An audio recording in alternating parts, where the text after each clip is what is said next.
मागील भागात शांत हो निया, मी तुला कधीच अंतर देणार नाही. बाजूला उभ्या असलेल्या कल्याणी देवींच्या डोळ्यात हे दृश्य पाहून पहिल्यांदाच पाझर फुटला. नियाचे दुःख आणि रणवीरचे तिच्यावरील निस्सीम प्रेम पाहून कल्याणी देवींचे कठोर मन हळूहळू वितळू लागले होते.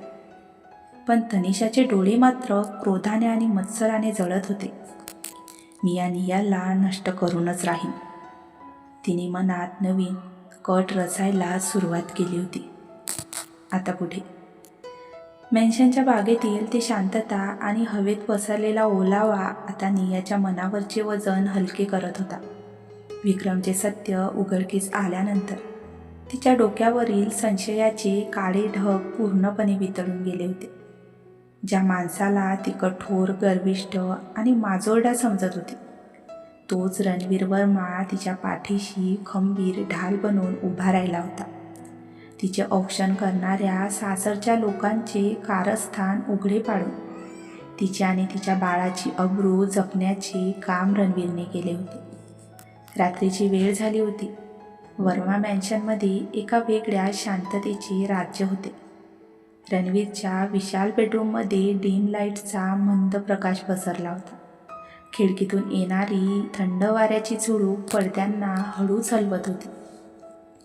निया बेडरूममधील ड्रेसिंग टेबलसमोर उभी होती. तिने तिच्या केसांचा अंबाळा सोडला होता आणि तिचे लांबसटक केस तिच्या पाठीवर मोकळे सुटले होते. गळ्यातले ते सोनेरी मंगळसूत्र आणि कपाळावरील लाल सुटूक कुंकू लाईटच्या प्रकाशात अधिकच चमकत होते. तेवढ्यात बेडरूमचा दरवाजा हलकासा उघडला आणि रणवीर आत आला. त्याने आपला टाय हलका केला होता आणि कोट काढून हातावर घेतला होता. दिवसभराच्या धावपळीनंतर त्याच्या चेहऱ्यावर थकवा स्पष्ट दिसत होता. पण नियाकडे पाहताच त्याच्या डोळ्यातील थकवा क्षणार्धात गायब झाला. नियाने आरशातून रणवीरला आत येताना पाहिले तशी तिची छाती वेगाने धडधडू लागली. काल रात्रीचा तो संशय, ती भीती आता पूर्णपणे संपली होती. आता तिच्या मनात उरला होता तो फक्त रणवीरबद्दलचा अगाध आदर, कृतज्ञता आणि एक नाजूक न उलगडलेला आकर्षणाचा बंध. रणवीर हळूच तिच्या पाठीमागे येऊन उभा राहिला. आरशात दोघांचे प्रतिबिंब एकत्र दिसत होते. 6 फूट उंच, रुबाबदार रणवीर आणि त्याच्या छातीशी पोहोचणारी नाजूक, साधी पण अत्यंत सुंदर निया. अजून झोपली नाहीस? रणवीरने अत्यंत मऊ आणि गंभीर आवाजात विचारले. तसं नियाने वळून थेट रणवीरच्या डोळ्यात पाहिलं. यावेळी तिची मान खाली झुकली नाही. तिने आत्मविश्वासाने आणि प्रेमाने त्याच्या डोळ्यात डोळे घातले. तुम्ही आल्याशिवाय मला झोप कशी येईल रणवीरजी? नियाच्या तोंडून अत्यंत हळूवारपणे हे शब्द बाहेर पडले. तसा रणवीर स्तब्ध झाला. आज पहिल्यांदाच नियाने त्याला रणवीरजी अशा आपुलकीच्या स्वरात हाक मारली होती. तिच्या आवाजातला तो गोडवा थेट त्याच्या हृदयाला भिडला. निया. रणवीरने एक पाऊल पुढे टाकले. दोघांमधील अंतर आता नगण्य उरले होते. रणवीरने आपला उजवा हात हळूच वर केला आणि नियाच्या गालावर आलेली केसांची लट अतिशय नाजूकपणे तिच्या कानामागे सरकवली.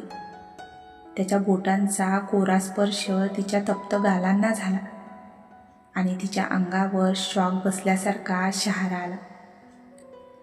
तसे तिने नकळत आपले डोळे मिटून घेतले. आज बागेत जे काही घडले त्यानंतर तू पूर्णपणे मोकळी झाली आहेस निया, रणवीर तिच्या कानाजवळ झुकत म्हणाला. त्याचा गदगदलेला मादक श्वास नियाच्या मानेवर जाणवत होता. तुझ्या मनातील सर्व शंका दूर झाल्या आहेत ना? त्याने शांतपणे विचारले. तसे नियाने डोळे उघडले. तिच्या डोळ्यातून प्रेमाचा आणि पश्चातापाचा एक अश्रू घसरला.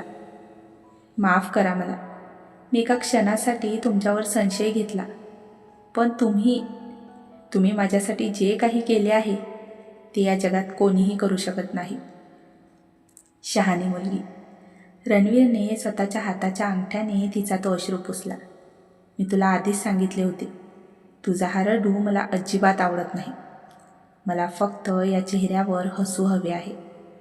रणवीरने तिच्या दोन्ही खांद्यावर हात ठेवले आणि तिला हळू स्वतःकडे ओढले. तसे नियाचे शरीर रणवीरच्या छातीला जाऊन टेकले. त्यामुळे दोघांच्या हृदयाचे ठोके एकमेकांना स्पष्ट ऐकू येत होते.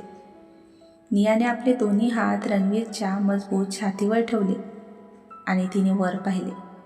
रणवीर तिच्या अगदी जवळ झुकला होता. त्याच्या ओठांचे आणि नियाच्या कपाळाचे अंतर अवघ्या काही इंचाचे होते. रणवीरने अत्यंत हळुवारपणे तिचे कपाळ आपल्या ओठांनी स्पर्श केले. ते चुंबन नव्हते, ते एक वचन होते, सन्मानाचे, रक्षणाचे आणि अजरामर प्रेमाचे वचन. आता नियाच्या डोळ्यांतून आनंदाश्रू वाहू लागले. तिने स्वतःचे डोके रणवीरच्या छातीवर टेकवले आणि त्याच्या पाठीमागे आपले हात गुंफले. रणवीरनेही तिला स्वतःच्या कवेत घट्ट सामावून घेतले. त्या रात्री त्या मखमली अंधारात दोन वेगवेगळ्या विश्वांचे हृदय एकाच तालात धडधडू लागले होते. दुसऱ्या दिवशी सकाळी वर्मा मॅन्शनमध्ये एक नवीन सकाळ उजाडली होती. काल रात्रीच्या घटनेनंतर कल्याणी देवींचा दृष्टिकोन नियाबद्दल थोडा बदलला होता, पण तरीही त्यांच्यातील अभिमान आणि कौटुंबिक शिस्त अजूनही तशीच होती. निया सकाळी लवकर उठून आवडीने सर्वांसाठी नाश्ता बनवत होती. तिने साडीचा पदर कमरेला खोसला होता.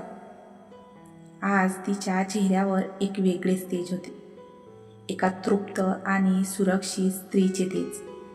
तेवढ्यात कल्याणी देवी किचनमध्ये आल्या. निया त्यांना पाहताच पटकन पुढे होऊन त्यांच्या पाया पडली. गुड मॉर्निंग सासूबाई. कल्याणी देवींनीही यावेळी आपले पाय मागे घेतले नाही, तर त्यांनी शांतपणे नियाकडे पाहिले. उठ निया. कल्याणी देवींचा आवाज नेहमीसारखा कडक नव्हता. तुझी तब्येत कशी आहे आज? त्यांचा हा आपुलकीचा प्रश्न ऐकून नियाला धक्काच बसला. सासूबाईंनी तिच्या तब्येतीची विचारपूस केली होती. मी अगदी ठीक आहे सासूबाई, निया खुश होऊन म्हणाली. कल्याणी देवींनी टेबलवर एक सोन्याची साखळी आणि एक लहानसे पैजण ठेवले. हे वर्मा घराण्याचे पारंपरिक दागिने आहेत. तू या घराची सून आहेस आणि तुझ्या पोटात या घराचा वारस वाढतोय. रणवीरने तुला स्वीकारले आहे, त्यामुळे मलाही या नात्याचा आदर करावाच लागेल. हे दागिने आजपासून तुझे आहे. हे बघून नियाच्या डोळ्यातून अश्रू वाहायला लागले. तिने ते दागिने हातात घेतले. थँक्यू सासूबाई, थँक्यू. पण एक गोष्ट लक्षात ठेव. कल्याणी देवींनी गंभीर नजरेने तिच्याकडे पाहिले. माझा विश्वास जिंकणे सोपे नाही. तुला या घराची आब्रू आणि परंपरा सांभाळावी लागेल. मी नक्कीच सांभाळेन सासूबाई. नियाने हसून होकारार्थी मान हलवली आणि कल्याणी देवी बाहेर निघून गेल्या. आता नियाच्या मनावरचे सर्वात मोठे ओझे जसे हलके झाले होते. तिने देवासमोर हात जोडले, पण हे सुख पाहून एका व्यक्तीचे पित्त खवळत होते. ती होती तनिषा. तनिषा हॉलच्या कोपऱ्यात उभी राहून सर्व पाहत होती. कल्याणी देवींनी नियाला कौटुंबिक दागिने दिले हे पाहून तिच्या पोटात संतापाचा डोम उठला होता. अशक्य. ही भिकारी मुलगी या मेन्शनची खरी मालकीण बनते आणि कल्याणी आंटीही हिच्या जाळ्यात अडकल्या. तनिषाने दात ओठ खाल्ले.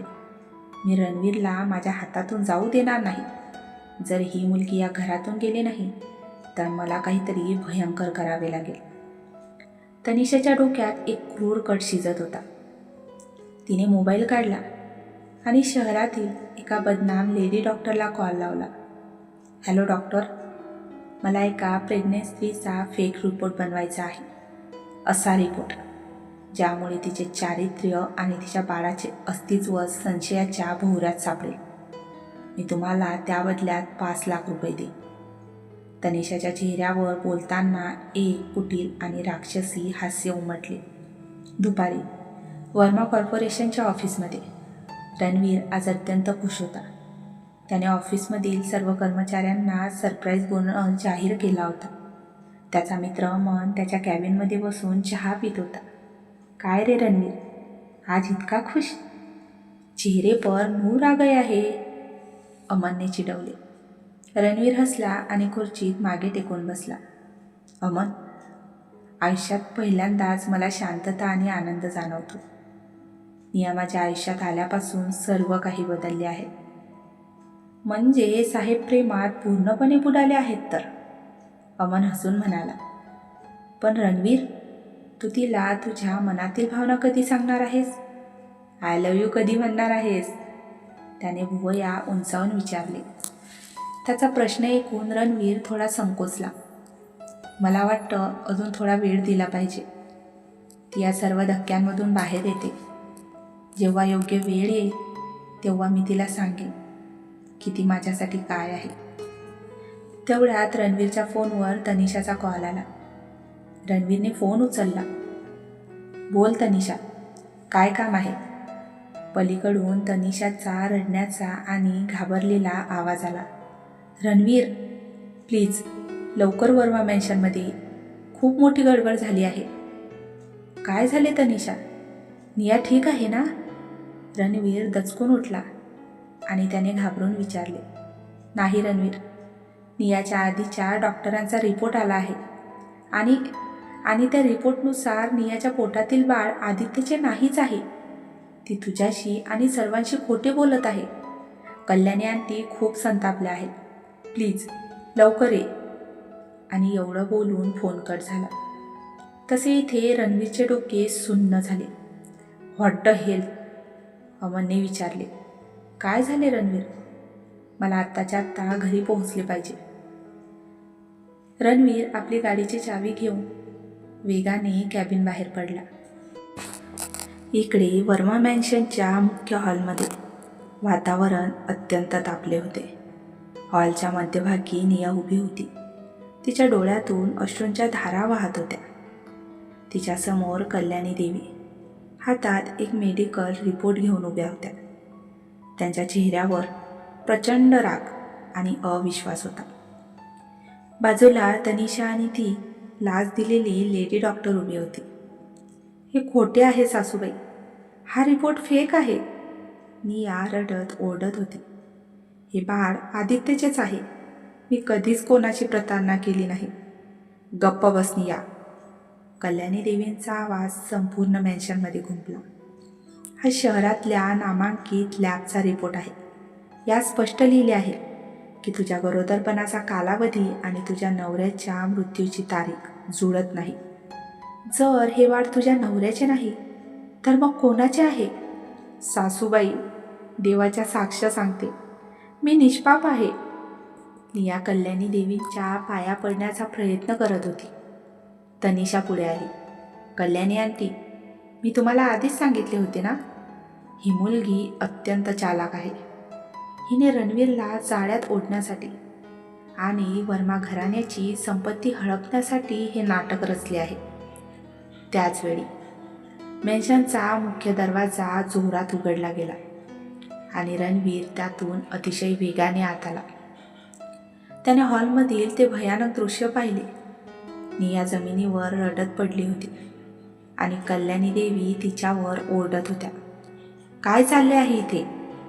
रणवीरचा गरजणारा आवाज ऐकून सगळेजण स्तब्ध झाले. रणवीर धावतच नियाजवळ गेला.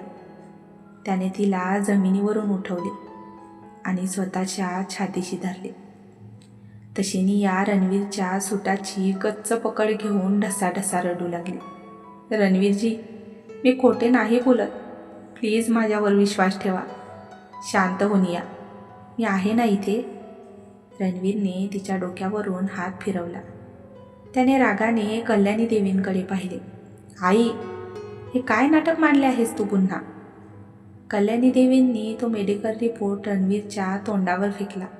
बघ रणवीर, तुझी ही पवित्र बायको किती मोठी कपटी आहे. या रिपोर्टनुसार हिच्या पोटातील बाळ तिच्या मृत नवऱ्याचे नाहीच आहे. हिने आपल्या घराची आबरू वेशीवर टांगली आहे. रणवीरने तो रिपोर्ट हातात घेतला. त्याने कागदावर नजर फिरवली आणि तनिषाकडे पाहिले. तिच्या चेहऱ्यावर एक क्रूर विजयी हास्य होते. तिला वाटले की आता रणवीर नियाला हाकलून देईल. पण पुढच्या क्षणी रणवीरने तो रिपोर्ट सर्वांसमोर सटासट फाडून हवेत उडवून दिला. तसे कागदाचे तुकडे जमिनीवर विखुरले आणि सगळेजण अवाक होऊन त्याच्याकडे पाहतच राहिले. रणवीर, हे काय केलेस तू? कल्याणी देवी ओरडल्या. रणवीरचा चेहरा संतापाने लाल झाला होता. तो तनिषा आणि त्या लेडी डॉक्टरच्या दिशेने चालत गेला. तुम्हाला काय वाटते, हा 5 लाखांचा फेक रिपोर्ट बनवून तुम्ही मला मूर्ख बनवाल? रणवीरचा आवाज इतका कडक होता की ती लेडी डॉक्टर भीतीने थरथर कापू लागली. रणवीर, तू काय बोलतोयस? तनिषा चाचरली. रणवीरने खिशातून स्वतःचा फोन काढला आणि त्याचा स्पीड डायल दाबताच मेन्शनच्या दारातून 2 पोलीस अधिकारी आणि शहराचे चीफ मेडिकल ऑफिसर आत आले. इन्स्पेक्टर, या लेडी डॉक्टरला आणि या तनिषाला आत्ताच्या आत्ता अरेस्ट करा. रणवीरने हुकूम सोडला. तसे तनिषाचे डोळे मोठे झाले आणि तिच्या चेहऱ्याचा रंगच उडाला. रणवीर, तू हे काय करतोयस? चीफ मेडिकल ऑफिसर पुढे आले आणि कल्याणी देवींना म्हणाले, मॅडम, मिसेस निया वर्मा यांचा अधिकृत DNA आणि गरोदरपणाचा ओरिजिनल रिपोर्ट माझ्याकडे आहे. त्या पूर्णपणे पवित्र आहेत आणि हे बाळ त्यांच्या स्वर्गीय पतीचेच आहे. या लेडी डॉक्टरने तनिषा मॅडमकडून 5 लाख रुपये लाच घेऊन हा फेक रिपोर्ट तयार केला होता. आम्ही या लॅबचा पर्दाफाश केला आहे. हे ऐकून कल्याणी देवींच्या पायाखालची जमीनच सरकली. त्यांना स्वतःच्या वागण्याचा प्रचंड संताप आणि पश्चाताप झाला. इन्स्पेक्टरने तनिषाच्या हातात बेड्या ठोकल्या. तनिषा मॅडम, फसवणूक, कट रचणे आणि मानहानीच्या केसमध्ये तुम्हाला अटक करण्यात येत आहे. रणवीर, मला वाचव. कल्याणी आंटी, तनिषा ओरडत राहिली.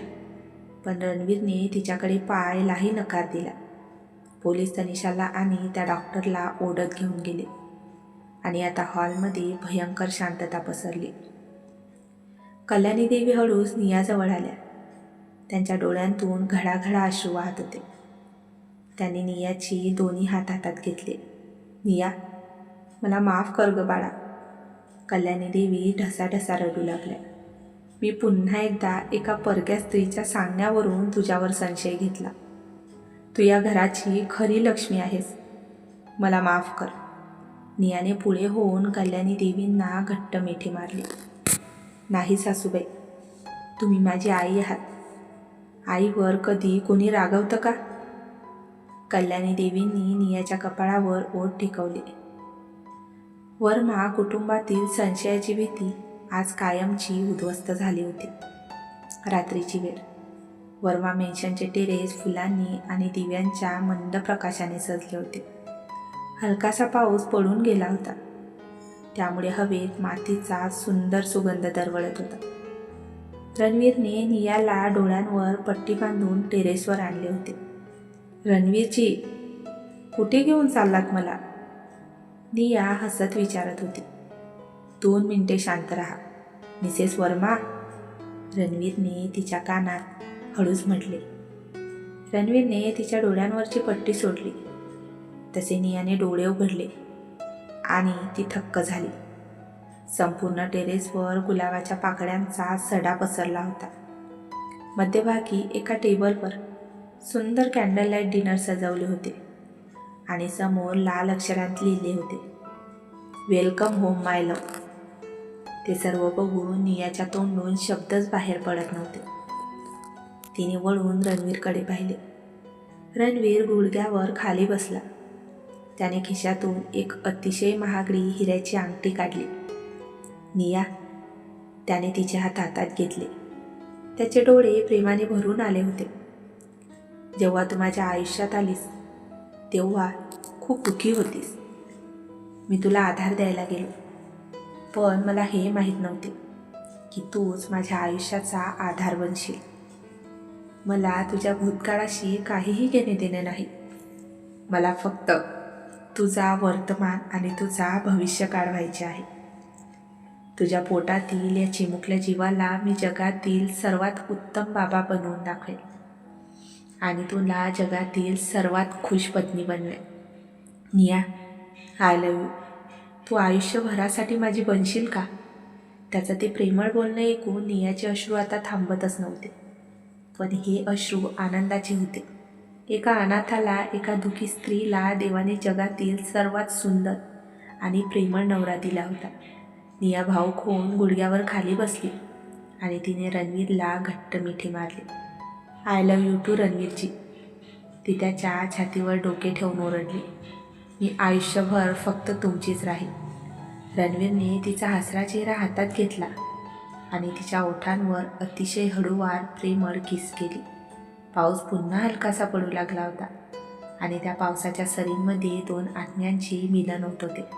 तर मित्रांनो, कथेचा आजचा भाग तुम्हाला कसा वाटला कमेंट करून नक्कीच सांगा. जर तुम्हाला कथा आवडत असेल तर कथेला लाईक आणि शेअरसुद्धा करा. तसेच चॅनलला सबस्क्राईब करायला विसरू नका. धन्यवाद.